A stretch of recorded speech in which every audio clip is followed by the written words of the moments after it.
السلام عليكم. حضراتكم مهندس علام السيد، مهندس زراعي، دعم فني شركة شورى للكيماويات. احنا النهارده ان شاء الله موجودين في قمح عمره 65 يوم. اهم المركبات اللي ترش في هذه المرحله هو مركب ستيموفول امينو اكتيف زائد مركب نوتروميكس كومبليت.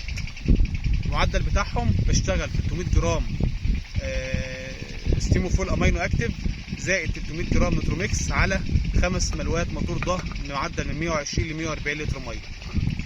الكلام ده هيعمل لك محتوى عالي جدا من عنصر الزنك، لان النوتروميكس كومبليت فيه عنصر الزنك، فيه عناصر صغرى، والستيموفول امينو اكتيف عناصر كبرى مع احماض امينيه، فهيديك محتوى عالي جدا من الازوت في النبات.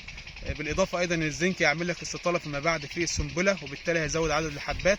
اهم المركبات اللي ترش في هذه المرحله زي ما قلنا لحضراتكم المركبين دول كده. هشتغل بمعدل المركب الاول ستيموفول امينو اكتيف بمعدل 300 جرام زائد نوتروميكس بمعدل 300 جرام على 120 لتر ميه للفدان.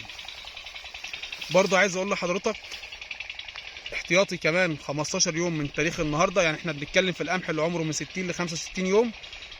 بعد كده يعني حوالي 15 يوم تبدا تدي رشه وقائي من الاصداء اللي هو مركب جاموره 100 جرام للفدان. يعني لو حضرتك هتستخدم حاجه للاصداء، بما ان الاصداء كانت منتشره السنه اللي فاتت، تستخدم مركب جاموره 100 جرام للفدان، او دوفيكس 200 سم للفدان، او مونتورو 200 سم للفدان. ودايما بادر قبل ما تيجي الاصابه تبقى شديده. شكرا لحضراتكم، وكل سنه وحضراتكم طيبين، واتمنى لحضراتكم موسم سعيد.